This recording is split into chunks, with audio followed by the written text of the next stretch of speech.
Hello, everyone, and welcome back to my channel. Today, I have a very special guest. If you have been here from the beginning, you already know who he is.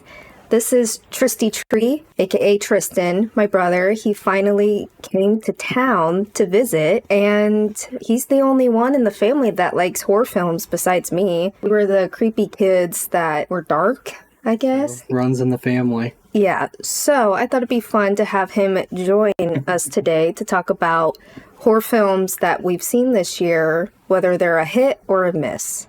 So today it's just going to be a fun conversation going over horror films. And he's definitely seen more than I have this year, but let's get started. We have 16 total between us, and we're going to start out with Night Swim, which is very not popular. It's definitely not popular. Well, it isn't safe in the water, especially if you're the Waller family.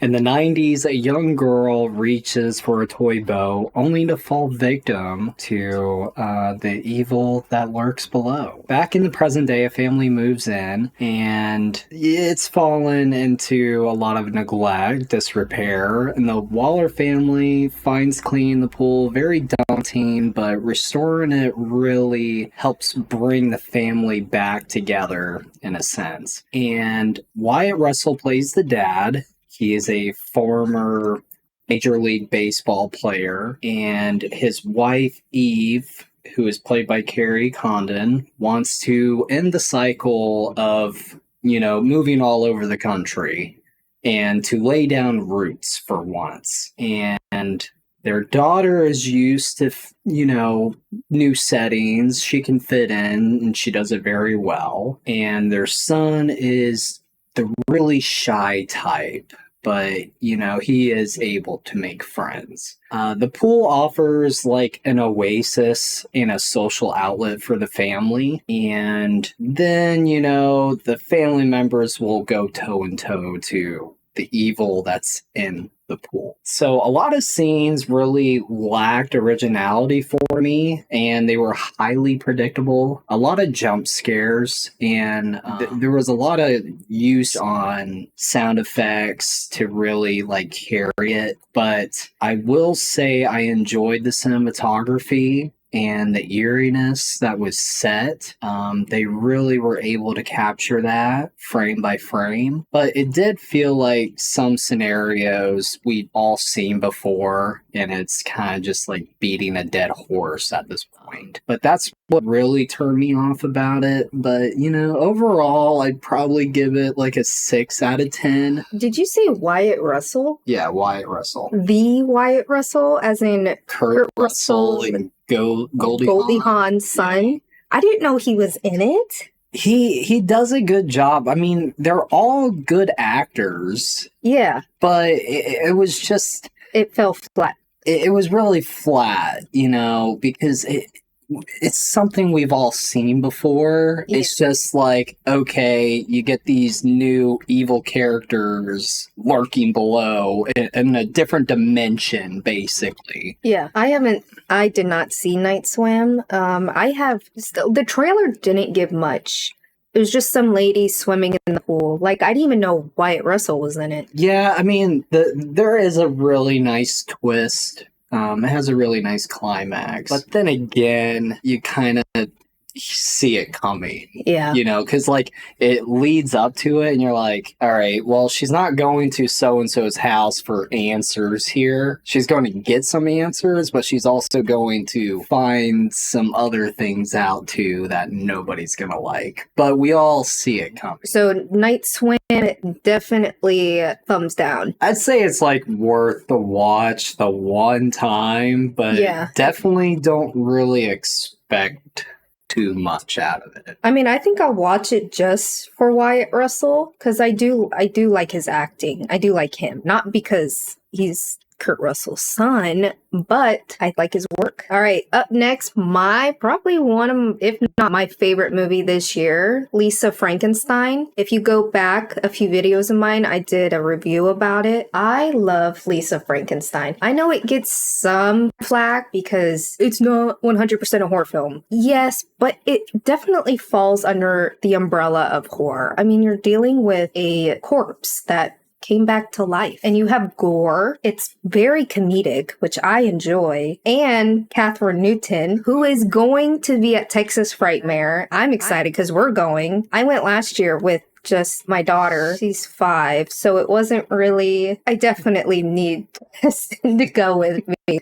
So I'm looking forward to that. And I definitely want to meet Catherine because I think she kills it in anything she does. She definitely has a hot streak going right now. She does, definitely. She is Abigail, Lisa Frankenstein. She did The Society. She did Freaky. She's done horror films and she's awesome at it. Paranormal Activity 4. Yeah, but what did you think about Lisa Frankenstein? I would have to say I second your opinion because it's an instant classic. Definitely. It's definitely a timeless teen flick worth watching not once, but at least a million times. Yes. It's kind of like your love for the Titanic. Yeah. Since you've probably seen it at least 1,000 times, and these are real numbers here. Yeah. This is why I will never watch Titanic ever again.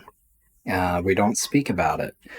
But it's a horror romance comedy written by Diablo Cody and a directorial debut by the Zelda Williams.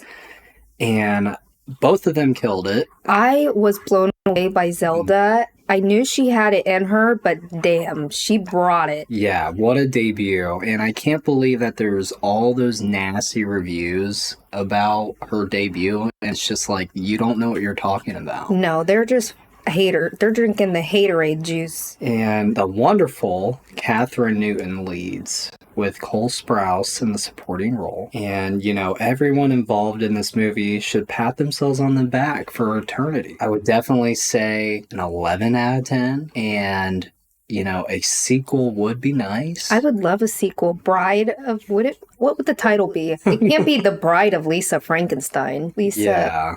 Well, if I could remember... Lisa, the Bride of Frankenstein.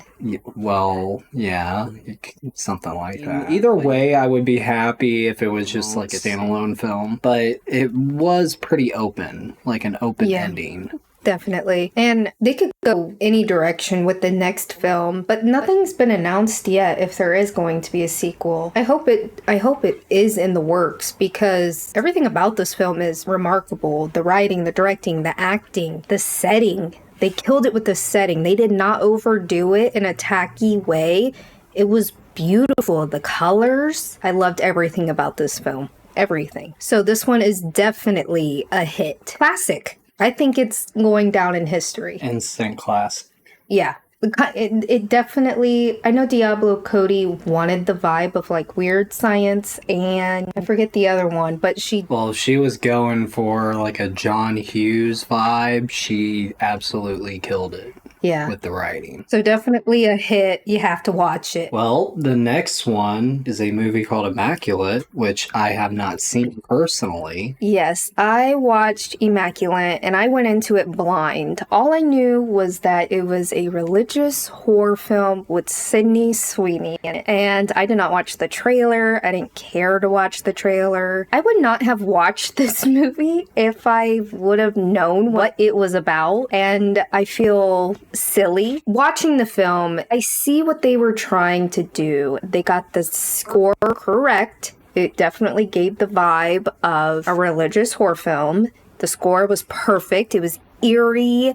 The orchestra, you know, when you're in church, or way back in the day when we went to church and we were raised Catholic, and they captured the score correctly. And the cinematography was well done. It was dark and eerie, and I think they filmed it in the Italian countryside. And I will say Sydney Sweeney's performance in this was definitely slow, just like the storyline. You don't really know what's going on, but you can definitely guess that there's some shady business going on within this convent. And Sydney Sweeney ends up, well, she definitely gave a really accurate depiction of a pregnant lady, but it was not scary. They try to throw some jump scares in there that did not make me jump at all. One of the priests somehow got Sydney Sweeney pregnant because he believes that he is God or something like that, and he wants to populate. But it's not working out because the babies are coming out not well. Sydney Sweeney finds this out. She tries to retaliate. She tries to fight back. It doesn't work out at first, but then she kills him, runs away. And I will say the best part about this film is the last 5 minutes, because that's when the climax happens. There was one part where her friend gets her tongue cut off, so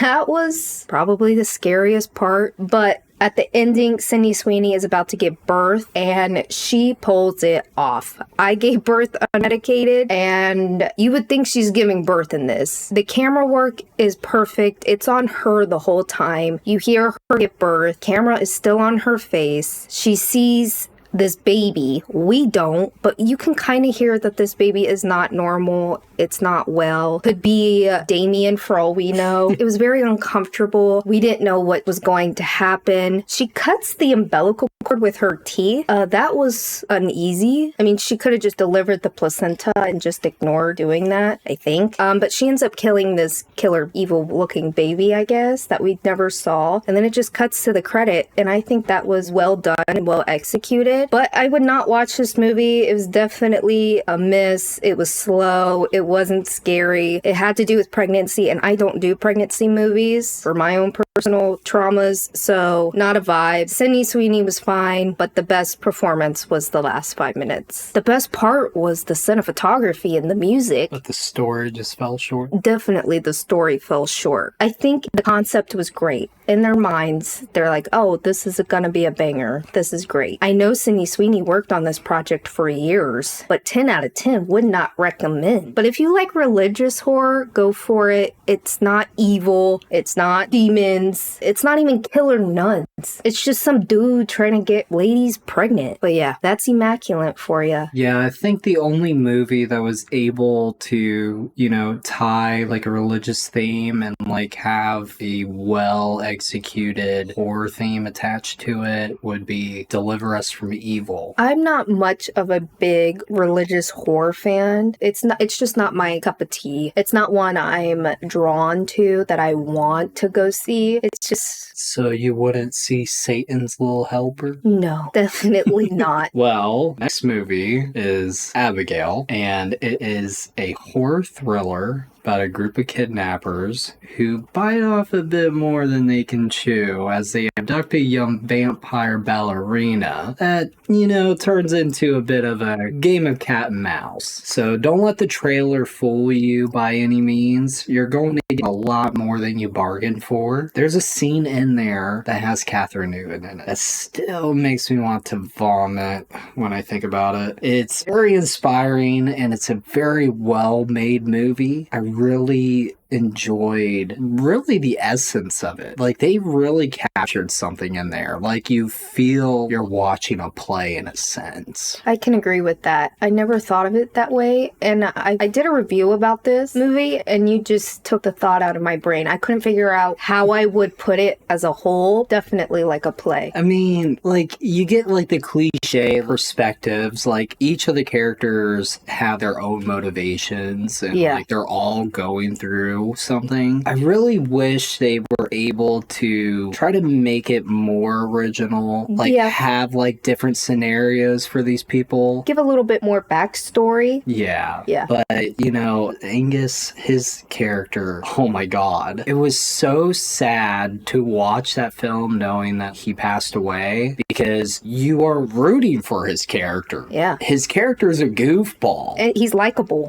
Very lovey-dovey type of guy. die. And you're like, this is his last film. Yeah. And he absolutely killed it. Yeah. What I really like about Angus's character, I forget his name in it, but he's the only one that I think they gave the most background information with, so you can connect with his character more. He's like someone you know and that you love in a sense. But I definitely like the foreshadowing of his character also. Like, oh, that's how he's gonna die when he looks at the paintings. No, the cartoons. The cartoons were the foreshadowings. I really liked that. And I was like, oh, I know what's gonna happen. His head's gonna pop off. I remember when he was on the bed or whatever behind Catherine Newton's character, and everyone in the theater literally like almost brick when they saw that. Oh, yeah. It was actually terrifying. It wasn't like a cheap jump scare by any means, but like it really got you. Yeah, Catherine Newton in this, well done. Phenomenal. Her as a vampire ballerina, I didn't know I needed it, but it was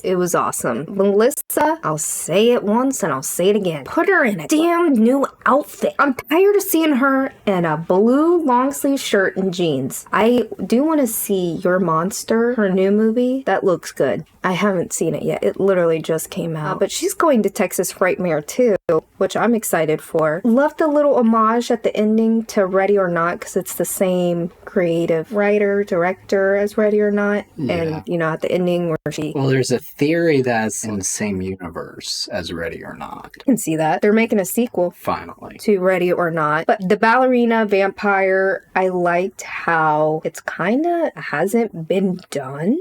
And the little girl killed it in this. I believed she was a evil vampire ballerina. It wasn't my favorite, but it was a well done film. You know what I mean? Like, I liked it, but I didn't love it. I don't know. I mean, I really loved the film, even though it wasn't really inspired by like Edgar Allan Poe by any means. It has like that Edgar Allan Poe vibe to it. That could just be my perception. And then it kind of reminds me of the Motionless in White song. They have a song called Abigail, and they go, "Oh, Abigail, how could you do this to us?" And I'm like, you know, the dude that wrote it for sure was listening to that song while he was like, she's gonna do this and that to this guy. And I will say the writing was good, the dialogue was good, the climax kept going, and I didn't really like that because my head was spinning. I was like, it was happening too quick. The direction was changing too much for my liking. It was like, oh, we're gonna be here, and then this person's gonna die, and then they're gonna kill this person, and then they're changing, and then we're changing another location, blood everywhere, and then, oh, nope, the dad comes in. You know what I mean? It was just, whoa. It was like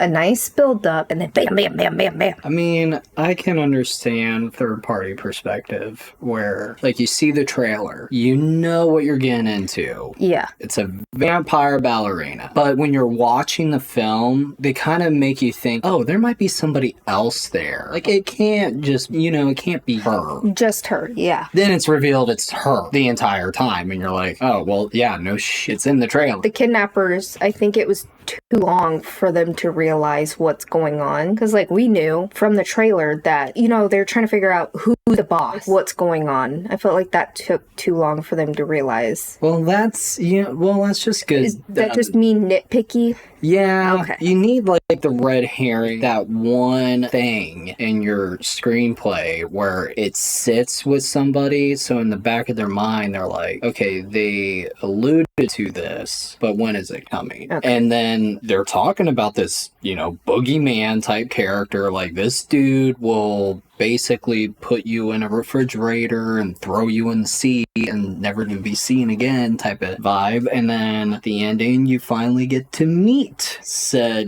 boogeyman. Yeah. So I'd say it was very exceptional writing. I think this one is a hit. I think it's a hit. I'd say it is. It's not bad. I'm not saying it's bad at all. It's just, I liked it. I'm not like obsessed with it, but definitely a hit. It was well done. It was well executed.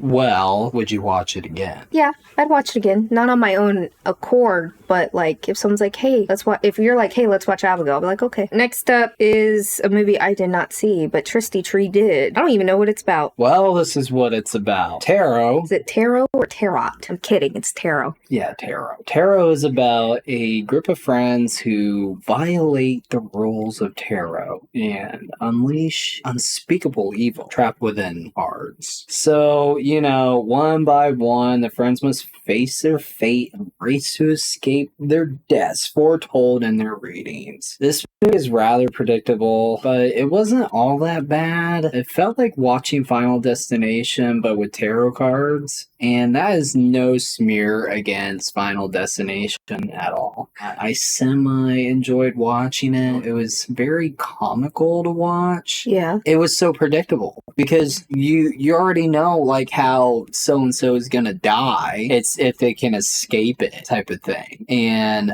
I will say the visual effects were really good. The cinematography was good. Lighting, everything. They were really on it. The acting, it was okay for the most part. Are these like beginner actors? They're not like well known. Yeah, definitely unfamiliar actors, but I will say they pulled it off and they did a very good job. They each hold their own, but would I watch it again? Definitely not. And I'm not really into tarot. Tarot runs in the fam. Yeah, well, I know that. Not me. Would you watch this again or Ouija board? Oh, I'll watch Ouija. I mean, the second one's way better than the first one because of Mike Flanagan, but yeah. How does anybody pull off an origin story? Mike Flanagan does. He can do that. Crazy. I enjoyed that more than... Yeah, anyway. Yeah, I'd much rather watch Ouija than tarot. So, a miss? I'd say it's definitely a miss. Is it worth the one watch? Yeah, I'd say if you're looking for like a new film that you haven't seen before on Halloween or whatever. It's like an easy watch. It's an easy watch. It might be a little cringy at times and very predictable, but at least you can have a good laugh while watching. I don't mind a little comedy sprinkled into my horror films. In fact, I kind of prefer it thanks to Jamie Kennedy. Yeah. I think he's probably one of the best. Oh, yeah. And original. So this one's like in the middle. Definitely in the middle. Well, I'm kind of intrigued now because you said that it was like... Well, it's not even close to being Final Destination. That's why I said it's no smear, but it's the same premise, but with like tarot cards. Yeah. Tarot cards kind of freak me out. They're just cards. I know. If someone pulls out an Ouija board, I'm out. I'm not sticking around. Like, I'm into some scary shit. If you pull out an Ouija board, I'm out. Tarot cards, I'll sit there, I'll have someone who's done them for a while do a set on me, but when I had them done, they were correcto, and that is scario. So... Look, you can pull out any card from the tarot deck, and I'm sure you have some form of whatever is going on with your life to be able to connect with that card. That's why it works. But don't be so gullible. They're just cards. Okay. And this is just a movie. Exactly. Fiction. All right. The next one, I'm a fan of the franchise, but I heard this one is definitely a miss. And it kind of makes me upset because I like Madeline, no disrespect, I cannot pronounce her last name, but I liked her in Riverdale. We're talking about The Strangers Chapter 1, and I think everybody might agree with your opinion, which is... Well, I am beyond biased because I like Madeline. Yeah. A lot. But I will say, if you saw the original Strangers, you're not really missing out on much with this one, but I wouldn't count it out either. I feel like this is very fresh. New generation. I would say like new generation, but it holds its own. It really does. And it's not as stagnant as the original, because like in the original, you stay in the same setting and you don't really literally only move from like the living room to the room. And then to the outside, there's a surrounding area. Yeah. Yeah, like a tiny bit. And this one, you get to see this little town. Yeah. You get to see all these people. It's more lively. There are people congregating and, being buddy-buddy and eating hot dogs and whatever. You have a mechanic shop. You have all these moving parts for once. And it was just really well-rounded because of all the movements and the characters. The acting was really strong. Not to take that away from the original, because the original is great. People dog on The Strangers, and I say we were original fans, but isn't the relationship different in this? They love each other. Yeah, Okay. yeah. I won't give any spoilers. No, a very lovey-dovey relationship between the characters. Does she talk like Cheryl? No, I don't think she talked like Riverdale. I can't really speak on it because I don't personally know her, but I feel there's a bit more her genuine self. I watched an interview of her when she went on Chicks in the Office, and she sounded normal. Because Cheryl is very bubbly, but a little bitchy, Yeah. confident bitchy. So I'm curious to see her not as Cheryl. Of course, she's an actress. She can be very diverse, but I haven't seen her in anything but Riverdale. I just wanted to know she pulled it off. No, she definitely pulled it off because you're sitting there basically, God, my sister's friend or something. I don't want to see her die. What is going on? It was surreal. She absolutely killed it. That's what I like about The Strangers. Going back to the original 2008 one. It was 2008, or was it 2007? I believe it was 2008. We've never been haters of The Strangers. I don't know why people don't like The Strangers, because I get it. It might not be other people's vibes, but imagine yourself in that situation. Yeah. I would shit myself. And Liv Tyler, Scott Spellman, even though their relationship was rocky, it was believable. You knew they were going through some shit. And the score, the freaky vinyl playing, Oh, yeah. the sound of the bangs, and when Liv Tyler's in the kitchen and you see the dude behind her, the fire, the lighting. Love The Strangers. The second one I have a soft spot for because it was the first date I had with Chris, my husband. So I liked the second one, but I haven't rewatched it since. Yeah, I think I'd like the second one more if they made a third one From those characters.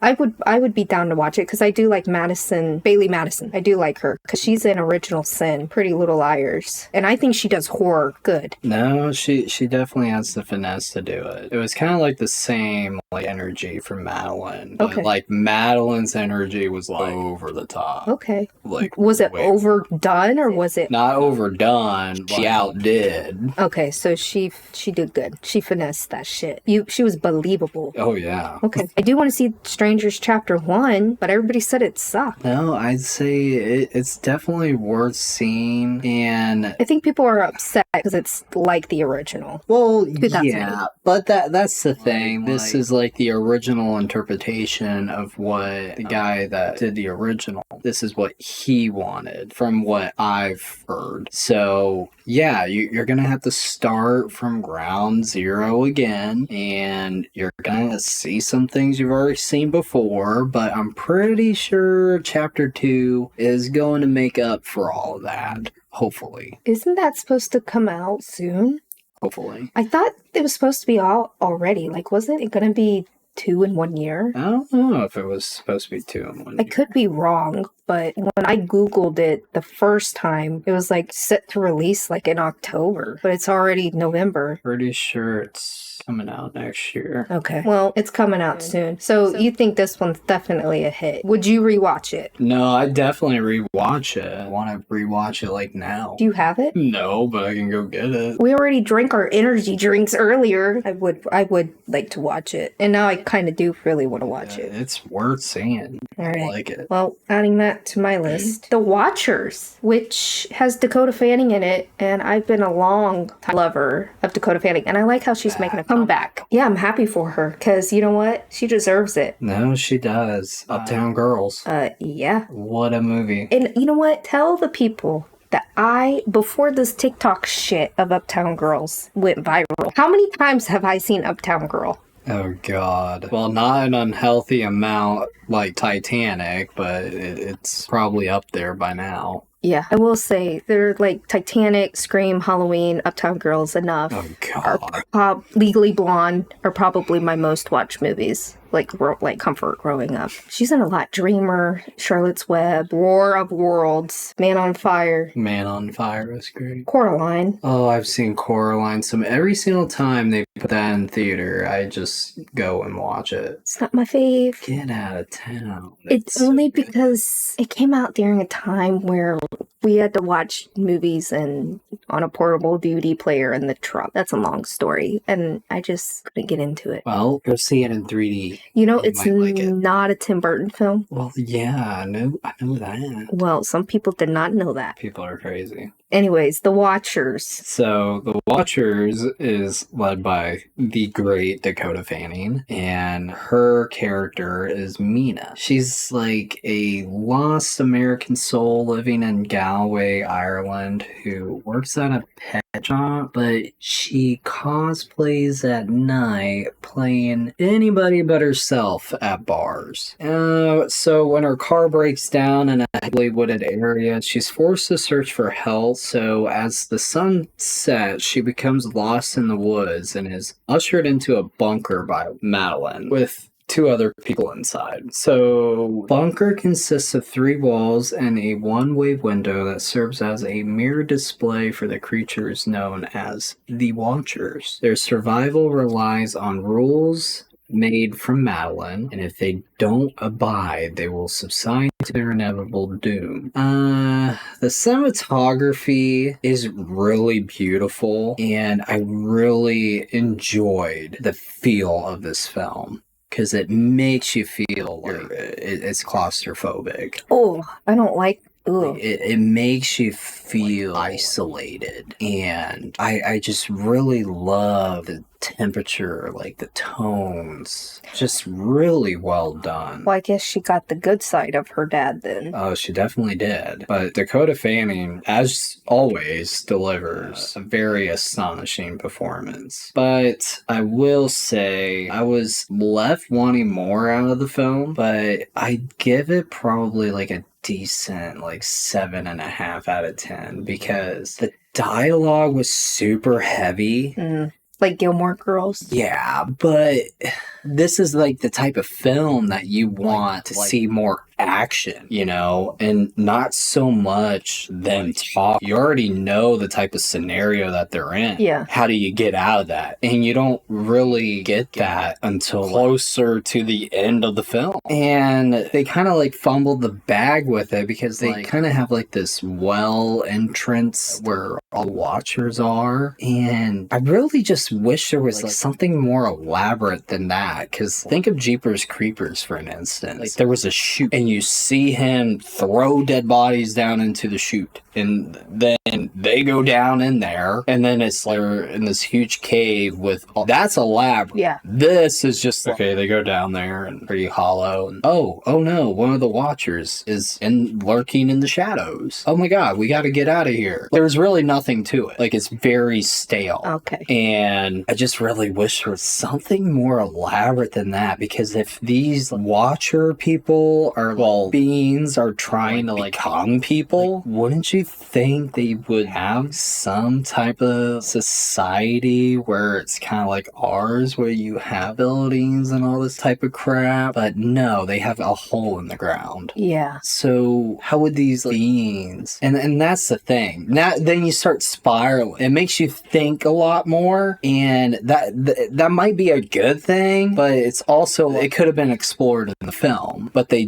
don't. And I think that's why I'm not really that big of a fan of this film. It's definitely worth a watch. So it's a tease. Teased you a little bit. It made you want more. It definitely makes you want more, because it makes you think a bit more, and that could be a good thing, but I also think it's a bad thing because it was incomplete. it feels incomplete. But I will say it's one hell of an ending, a hell of a twist, even though we have a knack for it. Yeah. But we just know everything about the film as soon as it starts. We'll say it's a curse and a blessing, because We are so annoying. like when we're with people, like when I watch movies with Chris, even Head, the series, so predictable. I was like, guess what's going to happen? They're going to get the VHS at the school, blah, blah, blah. It happened. Well, remember when we were kids and we were watching sci-fi and it was this weird Bon Jovi starred in it and He was like a vampire. Hunter or something. And I've never seen this film, but I'm just watching it and I'm just so the fountain's gonna fill with blood, and then next thing you know, they're gonna be like surrounded by vampires or whatever. And next thing you know, that's exactly what happened. Like the Mandela effect or something. We get it from Grandma, because Grandma would just sit there and she'd be like, this, whatever. Like, no, it's not. And then it happens. Yeah. I think it's genetic, or we just, people suck at their jobs and we just pick up. Well, we've seen a lot of movies. Yeah, I've seen a bit too much. I do want to watch this movie, but I'm not like dying to see it, only because the trailer, it didn't give much. It was just like a glass window, like a glass house. And I'm like, I need something more to intrigue me to watch this. Dakota Fanning alone will make me want to watch it. But when it comes to horror films, I need something more to let me want to go watch it. Now, it being M. Night's daughter directing it, I'm curious. Well, I will say she did a great job directing it. It is a solid film. It doesn't lack anything in that sense. So she did a really good job directing it. Did she write it? Yeah, she did write it. Do you think there'll be a sequel, or is it just like a one hit? Well, that's the thing. It was based on a book, so I mean, you don't really necessarily need like another book to continue it, but to respect the author, Yeah, but definitely a hit or in the middle. I wouldn't say it's a hit. The only thing that it would have going for it is if you actually went and saw it in the theater. Because when I was watching it, and I just bought my home theater sound system, I did get the vibe, but you know what? I feel like I would get a lot more if I was in the theater. That's what I have an issue with movies nowadays. It's like I appreciate it. Like they make it for the movie theater experience, but like some of us can't go to the movie theaters. I mean, Christopher Nolan, he kills it in the movie theater vibe. Yeah, well, that's the thing. He is just unmatched. I watched Oppenheimer. Holy shit. Like, it's a cinema. The ticking for Dunkirk in the movie theater, I was like, what the fuck? Or was that Interstellar? No, it was. There was something in Interstellar. It was like every 10 seconds there was something, because it was on one of those did you know type of facts. Well, I haven't seen Interstellar and I really want to see it. Don't hate me. Oh my God, Connie. It came out in what, 2015? 2014. We had a lot of shit going on in 2014. Okay, well, whatever. You need a... Okay, you had to watch it. Actually, the AMC, they're doing a special presentation for the 10-year anniversary. Yeah. But I don't want to watch it with commercials. Okay. Don't you have it? I have it. I will literally buy you the Blu-ray. I want to watch it, but I think it's sad, and I don't want to be sad. I wouldn't say it's sad, but it's breathtaking. To be honest, I didn't know Christopher Nolan directed it. I didn't know it was a Christopher Nolan film. I will say I dropped the ball on that one. I dropped the ball. Well, I'm buying you the movie. So. All right. So The Watchers is definitely an Come see, come saw. Say come saw. It is what it is. All right. Well, for the next one, I saw, you did not see, which I'm kind of shocked you didn't go see this. A Quiet Place Day 1. I reviewed this on previous video. And do you want me to give spoilers, or you just want me to do just like a basic? Well, you said it sucked. I didn't say it sucked. I just said I prefer the first one. I think the first one is great. I mean, with any franchise, the first one's always going to be the best. It's hard to beat the first one. Now, for Terminator, I think Judgment Day is better than the first. Yeah. So I will say, okay. But for A Quiet Place Day 1, I liked it. I didn't love it. It was just too emotional for funny. And like, I appreciated it. I get it. Joseph Quinn's in it. Love him. And he was just so sweet and sensitive in this. And I loved that because it's not like action horror film, macho man, blah, blah, blah, save the day. No, like, he was like a man with anxiety. The world is ending and he's fucking scared. He's new to New York City and he's trying to make a friend out of Lupita's character who's dying of cancer, which I appreciate that person with cancer is in a horror film instead of a fucking romantic movie. I am tired of seeing romance movies with cancer patients. So I appreciate, not saying that people with cancer can't find love and be in rom-coms or romantic movies. It's just nice to see him in a horror film because it's not really done. And you know what? When the apocalypse happens, people with cancer are going to have to go through it too. So why can't they have their stories be told? True. It's not just some regular single white woman trying to survive during an apocalypse or a zombie apocalypse. It's nice and refreshing to see someone with a different background story. So I did appreciate it. Not most people liked that because why are they rooting for someone who they know that they're going to die? Because she was living in hospice. So I can understand why people didn't like that, but you still want her to survive, not being eaten by a fucking alien. And the cat, well, a nice little ingredient to the film. Like with the Alien franchise, they always added something new in the film. Like the first one, there was a cat. The second one was the little girl. The third one there was a dog in it. But like they always try to add something where you're invested in that storyline. Is the cat going to be okay? Is the little girl going to be okay? Is the dog going to be okay? So for A Quiet Place, everybody's like, is the cat going to be okay? The cat was cute. And not all cats meow or make a lot of noise. My cat, just if you feed it, it'll be fine. But overall, is it going to change the world? No. It was well done. I liked it. Slow at times. Lupita, I love her. She was great in this. I will say this is a good movie. Watch one time. If you should watch it just to watch the ending, because the ending, it was chilling. The way they executed it, the way they wrapped it up. Let me guess. Black screen, day 2, end. No, the music.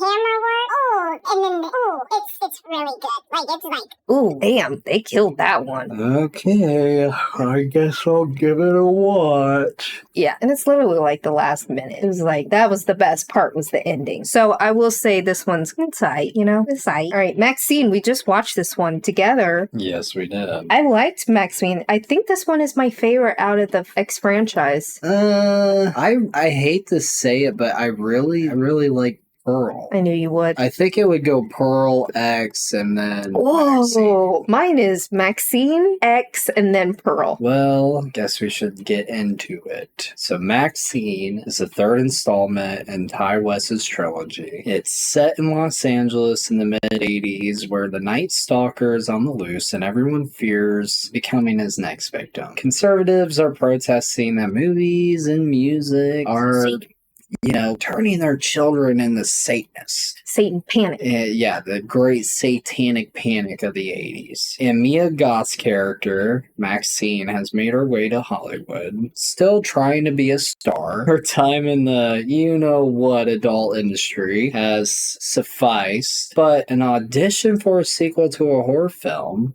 might be her golden ticket to stardom. When women in her circle end up dead, detectives begin to track her every move. Meanwhile, a private investigator hired by someone from her past has his sights on her, only adding to the drama. The movie relies heavily on 80s nostalgia, executed rather well. However, the person who is looking for her is rather predictable. Yeah, didn't I say it? Yeah. I was like, oh. They string you along, making you think the person looking for her is someone else, but overall, I'd say it's a well-executed film. I will say, yeah, they probably had like a bigger budget, but I will say Mia Goth really graces us with another Oscar-worthy performance. I agree, and I'm tired of the Oscars snubbing the horror genre. Well, yeah, she should have won something for Pearl. She did do great in Pearl. And I do want to, T.I. West, he edited this, which I was kind of shocked to see. Like, he directed it, he wrote it, and he edited it, which I give him praise for because he knew what the fuck he wanted to do with this film. And I liked the editing of it too. Mike Flanagan does the same thing. Really? I appreciate that. Because, like, I feel like if we do something, I mean, I don't know how to edit movies, but it's like, don't touch it. You know what I mean? It was predictable. The acting was great. The Night Stalker thing, I understand people are intrigued by it. I didn't really care for that, you know? Like, I get it. In the trailer, I think that's all you heard was like the Night Stalker. They kind of made it seem like he was involved. He was the killer trying to get to her. Yeah. Type of thing. And I'm just so done with Richard Ramirez. Yeah, fuck him. I do like Halsey in this. I was kind of blown away by her performance. I wasn't expecting her to be good. I mean, not award-winning, but like, I can see her having a career in acting. And Lily Collins, who's only in this for, 3 minutes? She looked kind of different in this. Did she not? I thought she looked the same. I like it. Really, I wish she was more involved in this. She was so beautiful in this. Like, she's always beautiful, but her character was oddly refreshing, and you instantly liked her. But I liked all the acting in this, and I liked Kevin Bacon. I always liked Kevin Bacon. Well, he sure ended up like a piece of bacon. Bro, I was shocked. I thought they were going to press the button, make him pee his pants a little bit, but they know. No, full send. Oh, yeah. Kill scenes were definitely... Yeah, definitely a level up from X and Pearl. For sure. I think the reason why the old lady, Pearl, that gives me fucking nightmares. Yeah, I mean, I kind of wish they didn't do the Psycho House.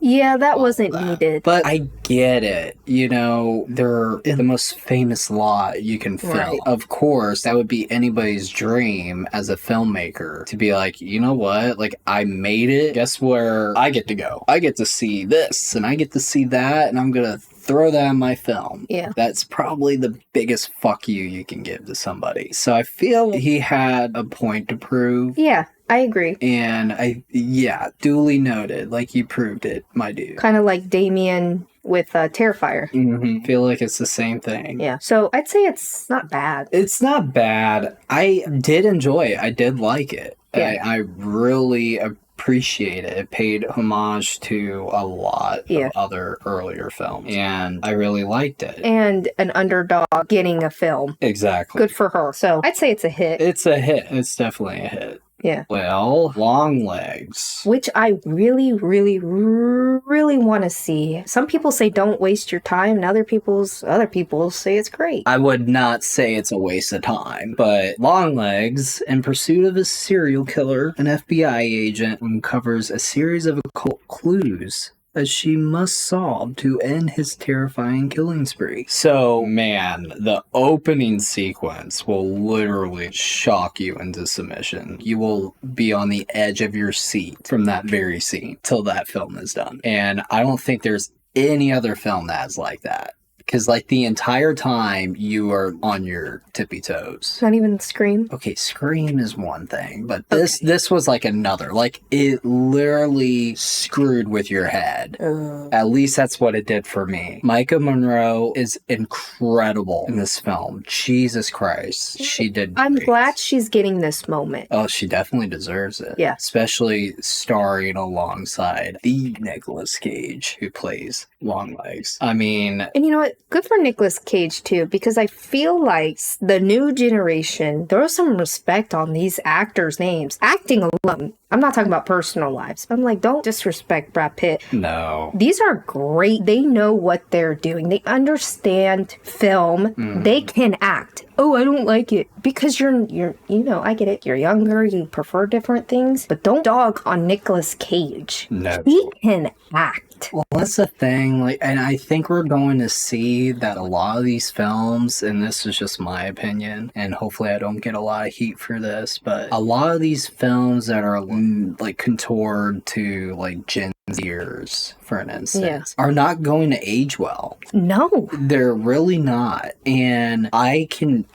really watch these new films that come out because they're just so cringy. And it's just this cesspool that everybody has to keep up with the times. But with today's technology, everything is different by the time you wake up. What is this person saying? What are they saying? Why is this hit? You know? Yeah. Nothing makes sense anymore. And the dialogue really suffers. Yeah, in and the these films. storytelling, it's not believable. You're not connecting with these characters. They don't want you to connect with these characters. Why do these people, I mean, everybody matters. Why should it matter? And that's the thing. Longlegs really, they establish a form of connection in the entire film. Because, you know, Nicolas Cage, he gives us a bone-chilling, nightmarish performance. And you're like, why is this dude obsessed with Micah's character? And that's the thing. Longlegs, you get to see throughout the movie, his goal is Micah's character. And you don't know why. But when you find out why, you're like, what the hell is going on? Is it predictable? It is not predictable. It's not her dad. No. Okay, that was my No, first. absolutely not. Okay, don't tell me because I'm not. I really want to see it. But I will say, and even looking back now, like I get marketing. They did an exceptional job marketing this movie. I think that's what people don't like was the marketing. Well, I mean, come on. Like, it was really comical once it came out. They put the number one movie in the country besides Despicable Me 4 or something. Oh, that's funny.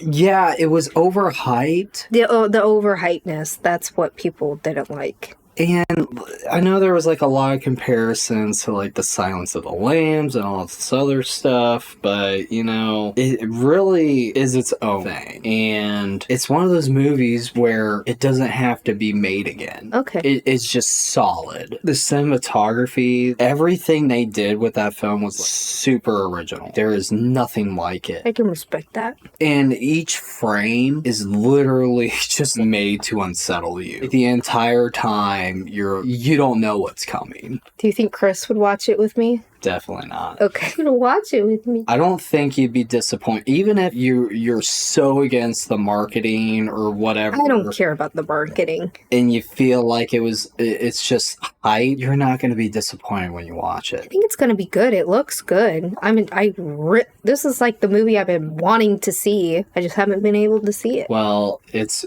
definitely going to make its way on your Halloween movie watch list. I mean, those are fighting words right there. Well, can't wait to watch it. So, a hit. It's a hit. Do you think it's like going down in history, classic hit? I'll say it's like a cult hit. Okay, I haven't seen it, but I will say I probably agree with you based on the outcome. It's definitely going to be one of those movies that probably going to be swept under the rug over time. But then it's going to be appreciated later on. Yes. I can see that, definitely. All right, up next we have Trap, which we just watched together. And we were going to watch Maxine first, but then we saw Trap was on HBO. We're like, oh shit, Josh Hartnett, we have to watch it. And I've been wanting to watch it, so I was excited that it was finally streaming. We didn't really talk about how we felt about this. We kind of just watched it and then went to bed. Yeah, well... Here's the thing, we love Josh. Love him. And I thought his acting was fine in this. Yes. It's not him. Yeah, it's definitely not your typical horror film. Of a parent, you know, spending hundreds of dollars to take their teenage daughter to see their favorite pop singer. It's like the opposite. It's a father who takes his daughter to see her favorite pop singer that happens to be the infamous Butcher, and now the FBI is trying to trap him into the music venue to catch him, and now he has to find a way out. And he finesses a lot of people in this. Oh, yeah. Which makes me wonder, he totally could have finessed his way out of there if he was to be interviewed by... Yeah, like, he already spoke to, like, those cops. He spoke to the cops, he went in the SWAT meeting, the t-shirt guy, that was different. But, like, what was he so scared of? He did all these ball-making moves, he totally could have gotten out of there. Well, and that's the thing, it's just like, I don't even think anybody would have batted an eye, because, oh, my daughter had leukemia, blah, blah, blah, oh, we're special, you know? They're gonna be, okay, these people have probably been cleared by the cops Yeah. already and let them go on their merry way. And did you notice at the ending of the concert where she's like, she got the goodie bag and she's like, oh, there's tattoos in here. Yeah, he could have easily covered the tattoo. Yeah. And even added some. I was like, what I like, which some people might not agree with, is that I liked the concert setting. It's different. I kind of wish the whole movie was at the concert. It might have been overdone if it did it that way. I really didn't like the ending where they go back to his house with the pop star. That was just so weird. Like, that would never happen. It was, yes, it's a movie, but it was just like fake. The twist would have been nice if the family was in on it. That's what I was hoping for. I was kind of low-key hoping for it. Like, the family was in on it. There was a plan, kind of a plan. But yeah, the ending was not my fave because it was, I'll say from the part where they got to his house to he escaped like 1,000 fucking times. Anything with the pop star at his house, hated. Now, when he talks to his wife and the wife is like confessing to him, like she was the one that told the cops, they could have sped that up. They could have cut shit out to get to that part. You know what I mean? Like, made that better. Like, it was good, but put more into that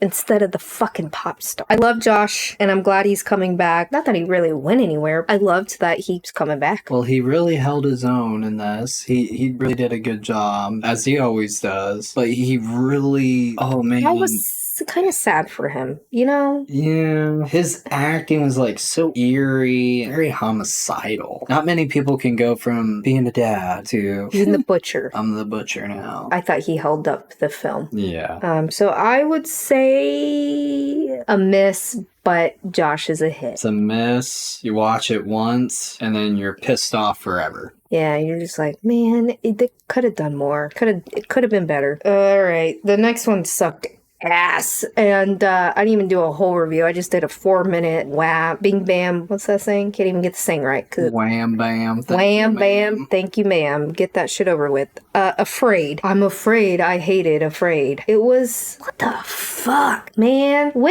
First off, horrible movie theater experience. People talking. Again, AI killer system, like Smart House meets Megan vibe. They could have done it better. It was just so sloppy. It was sloppy. The storyline, multiple holes missing, just not good. Not good at all. The ending didn't even make sense.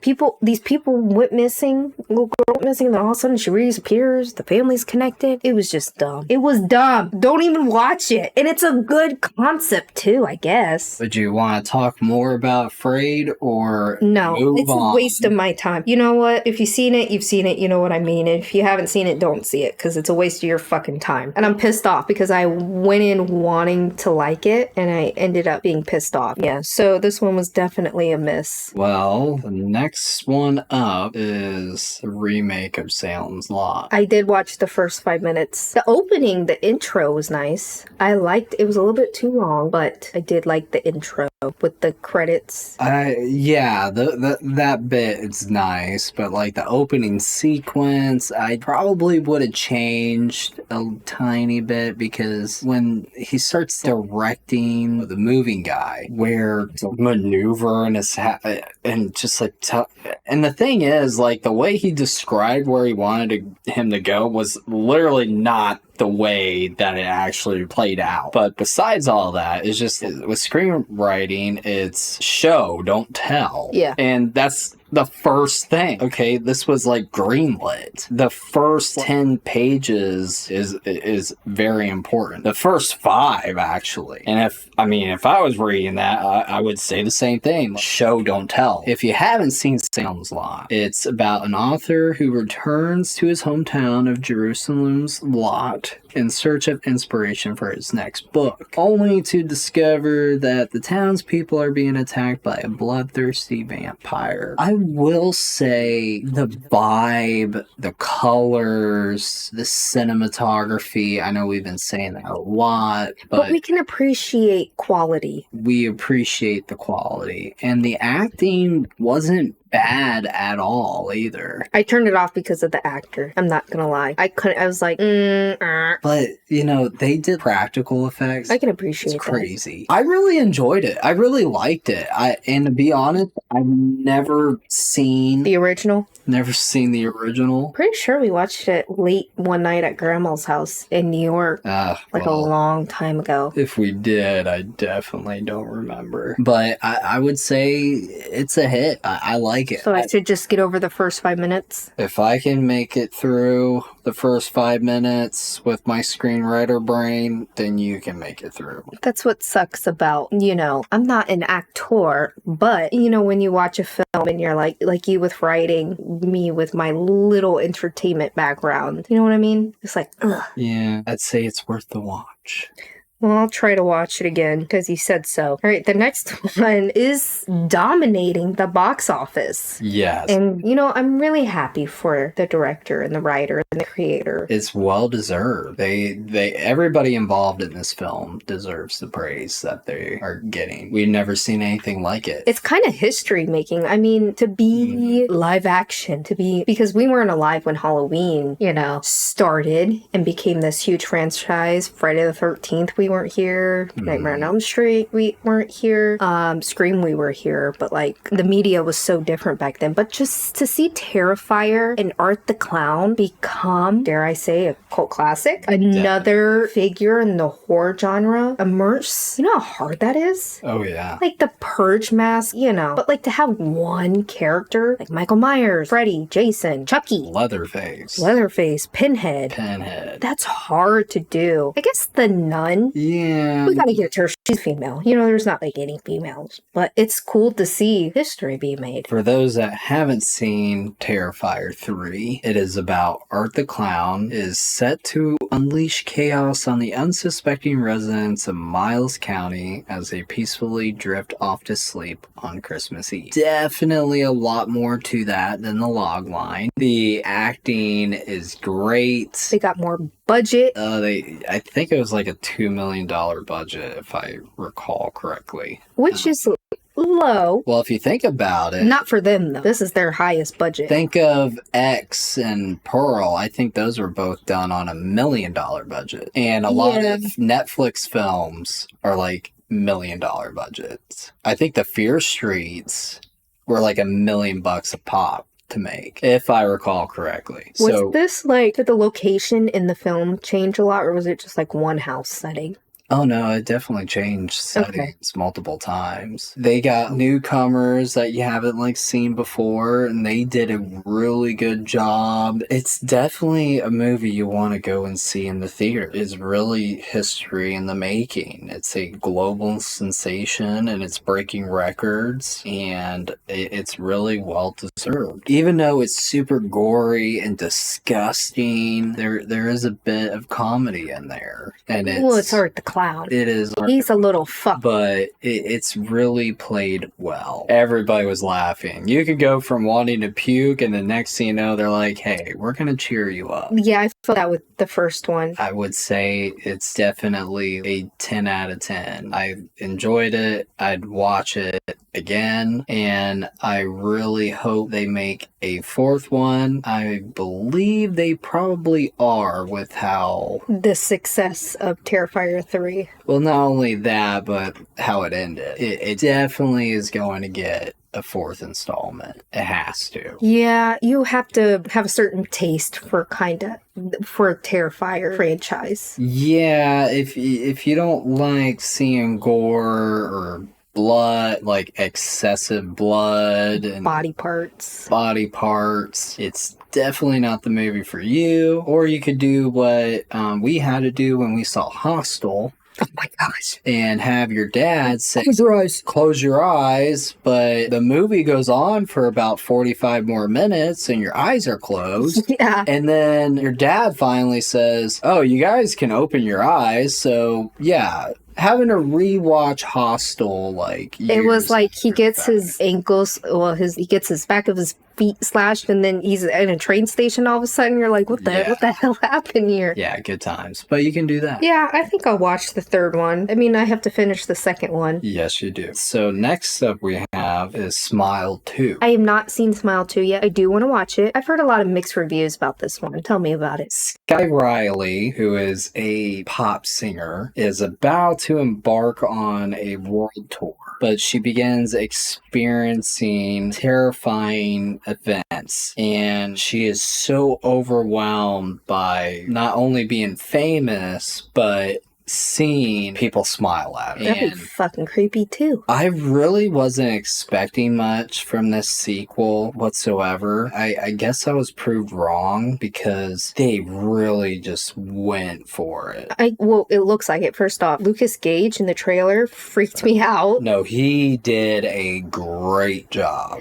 And I've always liked Lucas Gage. I was an original Euphoria fan when it first came out, and I liked him in it. He got a lot of shit from the direct. That was like a whole different story. So I like how his career is going steady, but like I'm glad he entered the horror genre because he was in You. Oh, and he did so good in that. Yeah, and he just killed it in the trailers. So like I can't wait to see him in this. Oh, you're gonna, yeah. He did such a good job. And Jack Nicholson's son, he looks fucking creepy. Oh, yeah. And that's the thing. The trailer doesn't do it. Yeah. When you are sitting there watching that scene unfold, oh, hell no. Yeah. And, I mean, her character is saying the same thing. Yeah, girl, let's get the fuck out of here together, you know? Ray. His name's Ray. Ray Nicholson. And whoever casted him, good for you. Well, that's the thing. You got the shining face there. And with, like, the whole V formation to make it very demonic and scary, you know. Yeah.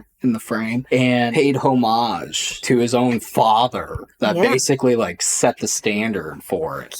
No DNA test for that. Nope. No, it is such a creepy film. It's so unsettling. I didn't want to be there. I was in a room full of people, and I think we all felt the same. We did not want to be there. I don't want any spoilers, but I am curious about Kyle's character because I know he's in this, but like I didn't know, since it's a totally different characters, what's the play in this? Is he before or after? So you'd be surprised with the opening sequence because you would think it would pick up right where it left off, but when you watch the trailer, like my interpretation of it, you would pick up right where the movie left off, and since he saw her smile, he would run the hell out of that house, and the next thing you know, he's in the street, boom, gets hit by a truck. That's what I thought would happen. But no, because I don't want to spoil it for Is he before or after or during? Like in the timeline? No, it's definitely, he's the one that pushes it forward. Okay. In the beginning. So yeah, okay. It's done so well, but